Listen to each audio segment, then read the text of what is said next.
नाजरीन कराम, आज की तारीख में दुबई एक ऐसी जगह बन गई है जहां लाखों की तादाद में टूरिस्ट सैरो सेहत के लिए जाते हैं। दुनिया की ऊंची तरीन बिल्डिंग बुर्ज खलीफा से लेकर दुनिया के पहले और आखिरी 7 स्टार होटल बुर्ज अल अरब तक दुबई का कोना कोना वर्ल्ड क्लास लग्जरी फैसिलिटीज से भरा हुआ है। यही वजह है कि यूरोपियन टूरिस्ट दुबई को ज्यादा तरजीह देते हैं। इसमें कोई शक नहीं कि इसकी सबसे बड़ी वजह मोहम्मद बिन राशिद अल मखदूम है। दुबई को इस मुकाम तक पहुंचाने में इसका सबसे बड़ा हाथ है। आज से 30 साल कबल दुबई में सिर्फ एक इमारत थी और दुबई का इन्हिसार सिर्फ तेल की बरामदात पर ही था। लेकिन 30 साल के कम अरसे में दुबई तरक्की के इस मुकाम तक पहुंच गया है जहां दूसरे मुल्कों को पहुंचने में 100 साल से भी ज्यादा अरसा लग सकता है। जहां दुबई में सिर्फ एक इमारत थी जिसे आज दुबई वर्ल्ड सेंटर्स कहा जाता है, लेकिन 30 साल बाद दुबई में बुर्ज खलीफा जैसी और कई लग्जरी बिल्डिंग मौजूद हैं। नाज़रीन कराम, जब दुबई में मेगा प्रोजेक्ट बनाने के लिए जगह कम पड़ गई तो साल 2003 में शेख अल मखदूम ने समुंदर पर द वर्ल्ड प्रोजेक्ट की कंस्ट्रक्शन स्टार्ट की। इस मेगा प्रोजेक्ट पर पैसा पानी की तरह बहाया गया।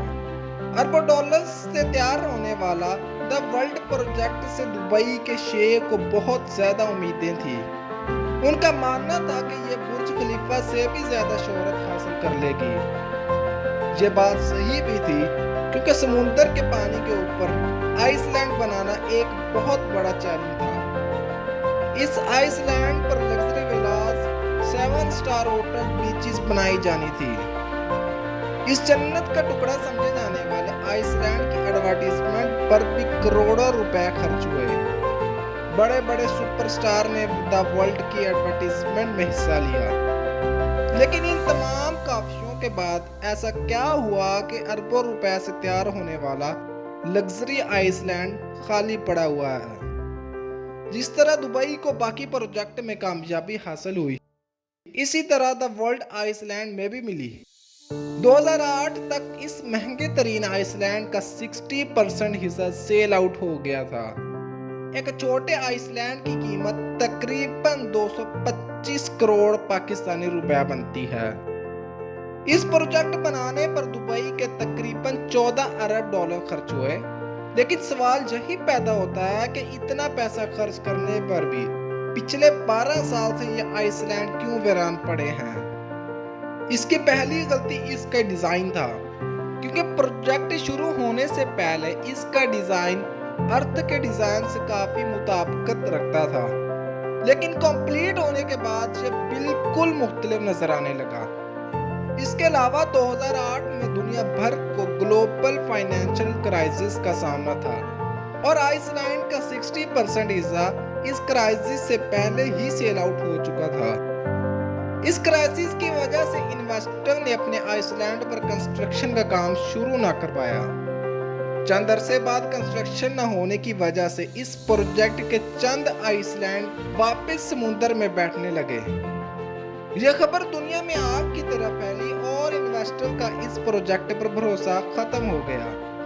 जब इंजीनियर्स ने आइसलैंड का विजिट किया तो एक और खतरनाक बात सामने आई। जहां आइसलैंड बनाए गए थे, वहां पानी के दबाव की वजह से लहरों में काफी ज्यादा चेंजेस आए और रेत की एरोजन शुरू हो गई।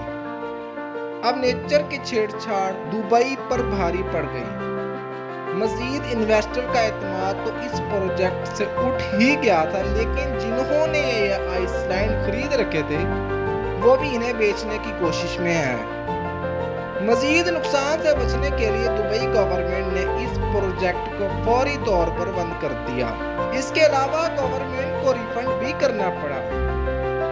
अब खाली पड़े आइसलैंड आहिस्ता आहिस्ता समुंदर की नजर हो रहे हैं। दुबई शेख अपनी इस नाकामी और गलती को सुधारने के लिए और एतमाद वापस हासिल करने के लिए कई और प्रोजेक्ट लॉन्च कर रहे हैं और लोगों को उम्मीद है कि दुबई जल्द ही इस नुकसान की भरपाई कर लेगा।